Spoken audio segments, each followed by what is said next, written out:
effectivement parler de différents sujets et surtout vous introduire à la prospection contextuelle.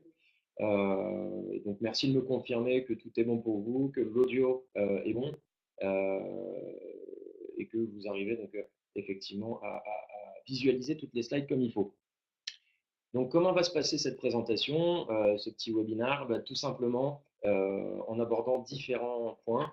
Euh, on va commencer par une petite présentation donc, euh, des principes de la prospection contextuelle en requalifiant un petit peu les choses sur ce que signifie le contexte dans les ventes et pourquoi il est important à l'heure actuelle en 2018. Il y a également le futur de la prospection qu'on va analyser et la construction d'une stratégie de prospection digitale efficace. Il y a des différents leviers à utiliser, type réseaux sociaux, vraiment donc le digital, appuyer sur le digital, mais pas que. Et ça, on va le voir ensemble.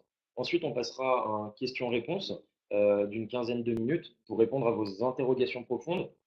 Et si jamais on n'a pas le temps de tout voir, eh bien, on se chargera de vous recontacter pour se prendre 10-15 minutes afin d'aborder des sujets qui peuvent être liés particulièrement à vos problématiques à chacun. Et ensuite, un petit bonus qu'on gardera pour la fin. Alors, l'importance du contexte dans les ventes.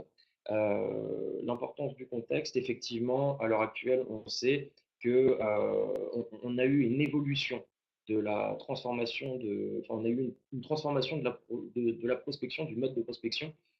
Ici, on vous a fait bon, un petit schéma assez succinct des méthodes de prospection d'avant, on va dire le process classique et le process contextuel. Au niveau du process classique, on est vraiment à l'heure actuelle sur, dans des fonctionnements d'entreprise encore, du mass mailing ou de l'appel à froid. Le mass mailing, on va le considérer comme un spam et les personnes le voient à l'heure actuelle, en 2018, comme intrusif au niveau du fonctionnement. Cet aspect intrusif fait que vous allez créer une petite barrière et la glace sera beaucoup plus difficile à briser après dans le contact avec les personnes avec qui vous souhaitez échanger ou que vous souhaitez aider et conseiller. Donc, dans ce cadre-là, on est sur une non-qualification par le fait d'être égocentré sur sa communication et sur sa manière d'aller vers les personnes et d'aller vers vos prospects. Bien entendu, étant donné qu'on a une difficulté de qualification, vous avez également un ratio de temps qui est beaucoup plus important par rapport à l'investissement, à la rentabilité que vous pourrez en avoir. Ça, c'est très important de le noter. Au niveau du process contextuel, on est absolument sur une démarche différente, c'est-à-dire qu'on va créer ce contexte important qui est lié aussi à des points de marketing H2H, etc. Donc, on va être surtout sur un aspect permissif. L'aspect permissif, c'est clairement le permission marketing qui va s'appliquer ici au process de vente. Et le permission marketing, il est donc à la base initié par Seth Godin, euh, va permettre de demander l'autorisation à la personne, de l'aider, de lui donner de l'information qualifiée et de répondre à ses problématiques. Donc on va être sur une connaissance accrue de notre prospect, de notre cible, et on aura une réponse qui sera beaucoup plus qualitative et ciblée par rapport à ses attentes. Ce qui fait qu'au final, au niveau commercial, on va en retirer sur moins de temps de traitement des données et plus de rentabilité. On va éliminer une partie du coût d'acquisition. Donc forcément, sur la prospection en soi, il y a certaines tâches qui vont arriver en moins et vous allez augmenter votre ratio de rentabilité. Alors, maintenant, on va parler du futur de la prospection. C'est bien beau de dire avant c'était moins bien, maintenant c'est mieux. Il faut un petit peu illustrer tout ça. Donc, on va parler effectivement de la prospection contextuelle, c'est le sujet clé. La prise d'acte, elle est très importante. Elle fait appel à une recherche documentaire sur la personne que vous allez contacter. Le but, c'est d'accroître votre connaissance avant l'appel des problématiques qui pourraient être connues ou au moins du secteur d'activité de la personne, de ses challenges et de ses objectifs. Ça, il faut arriver à le déduire en faisant une recherche documentaire assez poussée. Fini les appels sans connaissance de la personne pour seulement mettre en valeur votre offre. Donner de l'information, ça c'est très important. Le fait de donner de l'information, c'est il faut être dans le give pour pouvoir recevoir. Euh, Par ce biais-là, on va inviter, comme vous, on vous a invité à un webinaire, on va créer des liens vers des e-books, donc avoir de la ressource également. Et la conclusion. Alors ici, le sens du mot conclusion, on, on l'a simplement noté parce que certaines personnes peuvent être un petit peu étonnées par le fait abstrait de ces méthodes-là et se dire, oui, mais nous, on arrive à vendre avec de la prospection à froid. Bon, il faut bien être clair que pour nous, c'est une utopie à l'heure actuelle. Vendre directement par la mise en valeur de son offre sans avoir une connaissance sérieuse de son persona, c'est très complexe, de sa cible ou de son prospect. C'est très complexe. Donc là-dessus, il faut appuyer avec le marketing, lier le marketing et les ventes. C'est justement ce qu'on va donc, présenter dans cette slide, c'est l'alignement du marketing et des ventes. Il est très important parce qu'il va y avoir un relais ping-pong entre les deux services par rapport donc, au sourcing commercial. Donc là, on est sur une tâche purement commerciale. On va se baser sur des coordonnées par listing, réseaux sociaux, pour avoir un premier point de contact avec nos prospects. Derrière, il faut avoir un nurturing marketing. Qu'est-ce que le nurturing? C'est le fait d'éduquer les personnes sur le fait que nous, on a compris leurs problématiques, que vous, en tant qu'expert, vous avez compris leurs problématiques, et donc que vous allez y répondre. Ça va permettre également de cibler les centres d'intérêt et les interrogations profondes de vos prospects. Le nurturing marketing, il est important dans l'échange avec le service commercial parce que derrière, on va reprendre un échange plus élaboré, des échanges H2H qui sont donc basés sur des recommandations, sur la connaissance que vous avez déjà d'eux et sur l'expertise que vous allez leur apporter sur des points précis. C'est très très important de bien prendre ça en compte. Donc les recommandations et l'accompagnement doivent être personnalisés. L'approche H2H, on va aller un petit peu plus loin dans l'explication. Il faut avoir une personnalisation profonde. Donc pour ça, vous avez besoin d'une connaissance très importante de votre acte, de votre prospect et de leurs problématiques. Il faut donc aussi prendre en compte qu'on n'est plus dans la vente. On est dans l'anti-vente. L'anti-vente pour mettre en place un climat de confiance dans le conseil et encore une fois, faire valoir votre expertise. La solution, elle ne se trouvera pas ailleurs, mais c'est vraiment ça le principe fondamental de l'approche. Donc, on va miser aussi sur la valeur. La valeur, qu'est-ce que c'est? C'est toutes les interactions qu'on pourra avoir avec les personnes par différents points de contact. Ça, on en parlera un petit peu après dans la présentation. Mais c'est très, très utile de bien mettre en valeur le fait que vous vous intéressez à la personne et pas seulement à leur potentiel d'achat. Donc, c'est ça qui va déterminer le H2H et ça passe par différents biais. Des fois, on se dit, bon, le digital, moi, j'arrête de faire des appels, j'ai plus besoin du téléphone. Non, absolument pas. Le digital, c'est un moyen de compléter un process de phoning, par exemple, et surtout une méthodologie par le biais de la prospection contextuelle pour avoir le plus d'informations possible, créer du contexte et avoir ce qu'on appelle un trigger, donc un motif d'appel beaucoup plus fort pour susciter de l'intérêt. Voilà. Donc, on va tout de suite aller sur la transformation de la prospection. C'est exactement ce que je viens d'initier un petit peu dans le discours. On va voir qu'il y a différentes étapes. La première, donc, dans la nouveauté de la prospection, il faut avoir une définition pure et sérieuse de vos clients idéaux.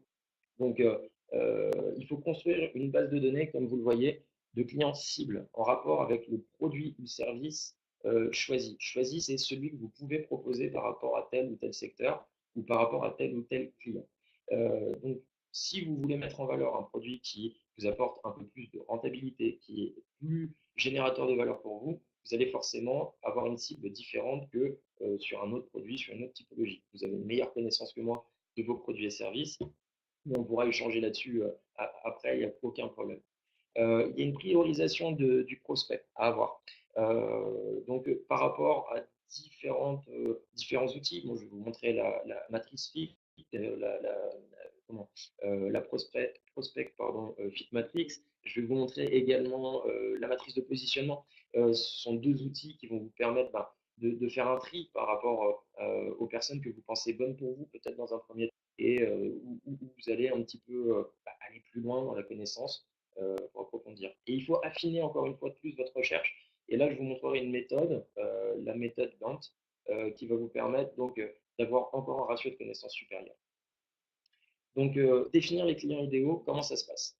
On va tout simplement se baser sur le marché cible. Donc, ça, c'est le marché que votre client ou votre client idéal va choisir. Donc, est-ce que vous ciblez du B2B? Est-ce que vous souhaitez que les personnes fassent des ventes à travers l'industrie, des territoires spécifiques, des départements ou des tailles particulières?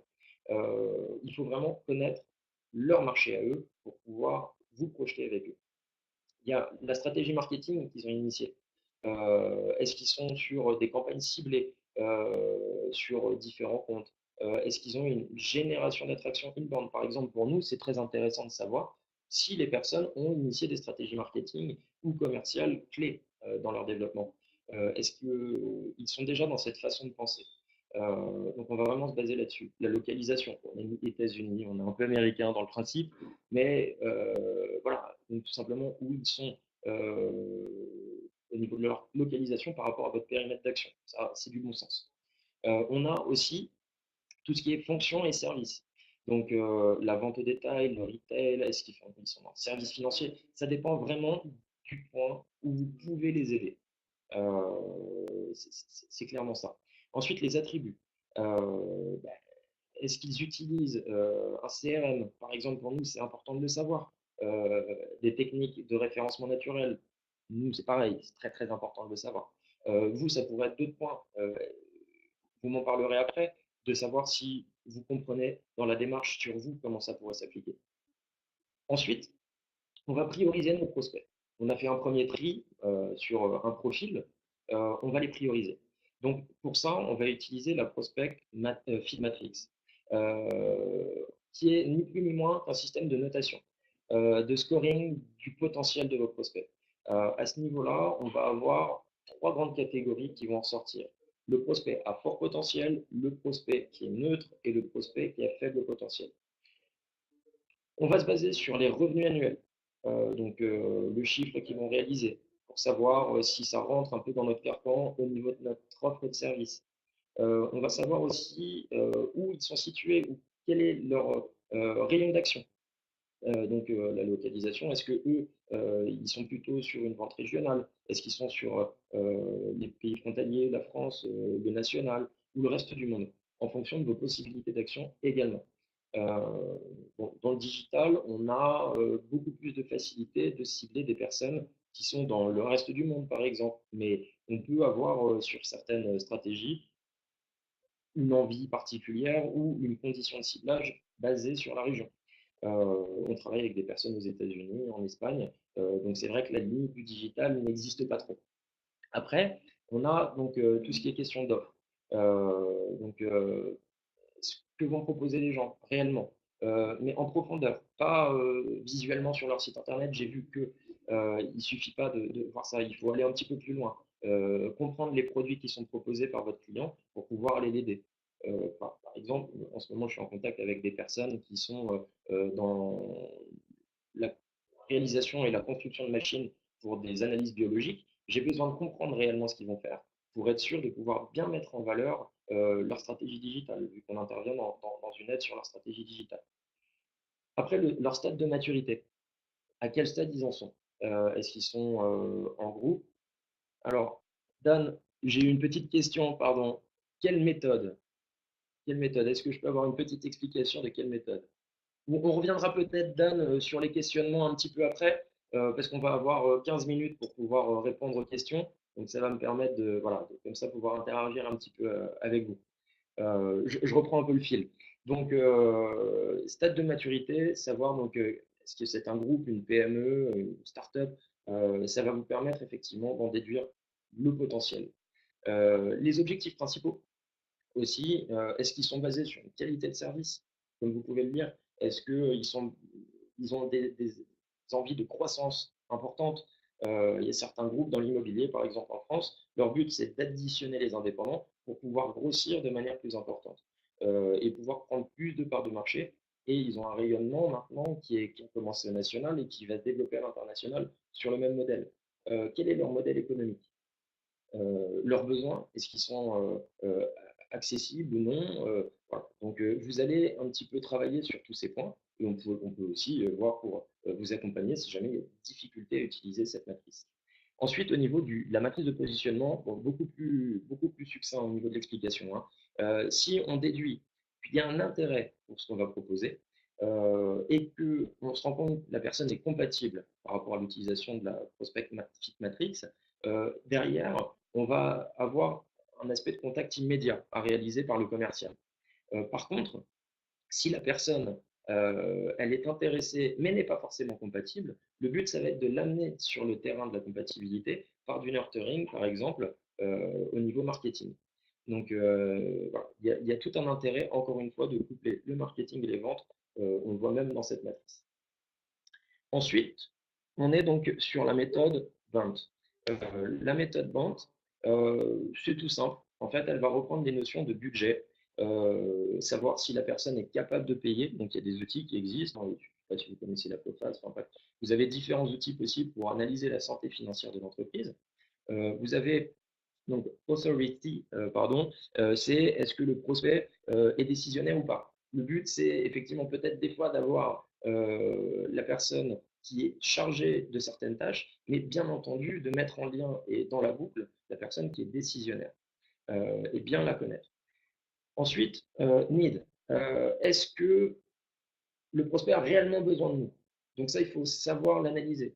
Il faut prendre le temps de comprendre quels sont réellement leurs besoins et quelles sont nos capacités de réponse.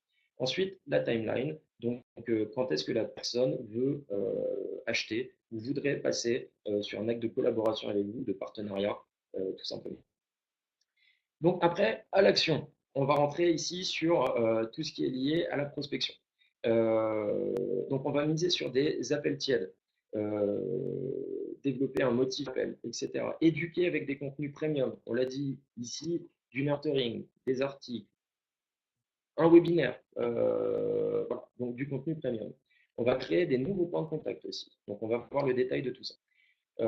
Miser sur les appels tièdes, donc bien vérifier les interlocuteurs. Moi, je sais que par exemple, quand je vais appeler une entreprise où j'ai pas le numéro de téléphone direct de la personne, parce que ça arrive régulièrement, le but c'est de faire penser qu'il y a un projet en cours, de mettre en place un motif d'appel lié à un projet en cours. Ça va aider à passer le barrage de la secrétaire et ensuite on pourra rentrer sur l'étape de présentation. Donc on va se présenter, mais pas de se présenter sur ce que l'on fait, etc. Il faut aussi demander l'autorisation à la personne de lui parler. C'est-à-dire que, bon, par exemple, je vais avoir des gens au téléphone, je vais tout simplement me présenter, Xavier, agence Copernic. J'espère que je ne vous dérange pas trop. Rarement, très très rarement même, les personnes vous disent ah si, vous me dérangez trop. Donc, je vais profiter de l'occasion pour dire bah, écoutez, c'est super, on va pouvoir discuter un petit peu ensemble et j'ai son autorisation. On rentre encore dans le cadre de permission, mais là, on est plutôt sur le process sales, donc commercial. Ensuite, aborder le sujet. On va humaniser la relation en démontrant l'intérêt qu'on porte à la personne, pas seulement à sa fonction dans l'entreprise, par rapport à ses études, par rapport à son background, par rapport à ses expériences ou aux difficultés globales qu'elles peuvent rencontrer sur leur poste, mais tout en étant toujours sur une logique de H2H, human to human. Donc bien sûr, ça demande de faire de la petite recherche auparavant sur les personnes, mais LinkedIn vous aidera absolument sur ce terrain-là. Ensuite, intonation, humour. On n'est pas là pour être des comiques, mais il faut quand même être agréable, avoir un ton bienveillant. C'est essentiel pour aller construire un appel avec toutes les personnes à l'aise, de ne pas être dans le forcing et d'avoir une belle écoute de la personne qu'on va contacter. Le temps, attention à ça, ne pas passer 40 minutes au premier appel avec la personne. Il faut engager la personne à pouvoir être en attente de nouvelles informations. Donc pour ça, après 10 minutes, vous coupez court à la conversation. Le but, c'est de pouvoir garder, conserver une chaleur sur des sujets qui vont vous permettre d'approfondir la connaissance. Donc vous planifiez quelque chose avec elle, et dans ce cadre-là, elle acceptera effectivement d'aller plus loin. Mais vous n'êtes pas sur un one-shot au niveau appel, vous allez mettre en place tout ce qui est séquence pour aller un petit peu plus loin en connaissance avec elle. Donc, éduquer avec des contenus premium, ça fait partie de l'éducation à apporter de manière systématique chez les gens avec qui vous serez en contact. Donc, pas d'intérêt. S'il n'y a pas d'intérêt durant l'appel, aucun souci. Vous envoyez un petit mail de remerciement pour le temps accordé et vous y joignez des recommandations par rapport, alors nous, ça va être sur le site internet, construire un blog, mettre en place des call to action, etc. Vous, ça peut être sur d'autres choses que vous pouvez déjà avoir comprises lorsque vous avez fait votre recherche documentaire. Euh, Ensuite, vous les guidez. Vous allez donc les guider dans une phase de nurturing, vous allez donner de l'information importante. Là, c'est le marketing qui prend le relais. Il y a une logique de contenu, bien évidemment. Mais le nurturing va vous permettre de gagner 5 à 10 fois plus de taux de réponse par rapport aux emails classiques. Il faut donc aussi ajuster votre message, humaniser la relation en démontrant que vous portez de l'intérêt à la personne, même dans les mails que vous allez lui envoyer. C'est à vous, par rapport à l'appel, de juger de ce qui serait bon de dire ou pas, mais il faut rentrer dans ce concept-là. Derrière, créer de nouveaux points de contact, utiliser les réseaux sociaux. C'est très très important, l'utilisation des réseaux sociaux en fonction de l'entreprise que vous allez devoir contacter, votre secteur d'activité. Vous avez LinkedIn, Facebook, Instagram, je ne sais pas, qui seront utilisés par vos prospects. Il est très important de se baser là-dessus pour augmenter le ratio de contact avec eux. Donc, mettez en place votre profil avec une photo professionnelle, avec donc la mise en valeur de vos formations, certifications pour justifier d'une valeur. Donc, bien sûr, les coordonnées, c'est un classique, c'est normal. Il ne faut évidemment pas les oublier. Et soyez, le plus important, c'est soyez actifs. Actifs pour vous et soyez aussi actifs par rapport aux postes que les personnes vont poser. Donc, allez aimer, commenter, au minimum aimer si vous n'avez pas le temps de commenter. Ça peut être une tâche un peu chronophage, on est d'accord. Derrière, il y a tout ce qui est donc lié à l'analyse, à la relance aussi du contact, au développement du retargeting. Donc là-dessus, je vais vous donner quelques petites informations. Effectivement, c'est un point technique niveau marketing, mais qui arrive en support de toute votre stratégie, de votre process commercial. Et analyser bien évidemment les résultats. Donc, dans le cadre de la relance du contact, après votre premier appel, il faut prendre donc un petit peu le temps de lui envoyer une ressource, etc. Ne pas le faire tout de suite. Il ne faut pas être oppressé à n'importe quel moment, ne pas rentrer dans un surfonctionnement du contact. Il faut juger de ce qui est bon. Donc, il faudra donc rappeler les gens, s'assurer de la qualité aussi des documentations que vous envoyez et pour prendre la température par rapport à leur problématique. Est-ce que ça correspond ou pas? Si oui, c'est très bien, on peut creuser sur le sujet. Sinon, peut-être qu'il y a quelque chose d'autre qui pourrait vous convenir pour qu'on aille un petit peu plus loin ensemble. Séquencez vos relances, très important. Bon, d'appeler les personnes, de laisser un message si elles ne répondent pas. Ensuite, vous renvoyez un email et vous allez séquencer de manière qualitative votre approche. Attention de bien laisser du temps entre chaque relance, message, email, etc., à chaque étape, pour encore une fois ne pas être oppressant dans votre façon de fonctionner. Il ne faut pas être timide aussi, vous avez créé plusieurs points de contact. Ce n'est pas parce que vous envoyez un mail que vous n'avez pas le droit d'envoyer un message privé sur les réseaux s'ils ont accepté votre invitation. Donc là-dessus, démultiplier les points de contact, ça rentre aussi dans une catégorie de H2H. Pour avoir plusieurs points de contact, s'il n'est pas réceptif sur un, il sera peut-être réceptif sur l'autre. Voilà. Organisez-vous, c'est très important. Donc là, c'est le timing, c'est ce que je vous ai dit juste avant. Il faut aussi remettre en question, ça fait partie de l'analyse, remettre en question sa stratégie, remettre en question ses points de contact et être dans l'ultra-personnalisation systématiquement. Équipez-vous. Donc, bon, il y a différents outils qui peuvent exister pour cela. Posez-vous la question, est-ce que j'ai un CRM? Je ne sais pas si vous en avez un ou pas. Est-ce que j'ai un CRM? Quelles sont les possibilités que me donne mon CRM? Est-ce que je peux faire du séquençage de mails, etc. Bref, posez-vous les bonnes questions sur les outils que vous possédez et sur ceux qui peuvent exister.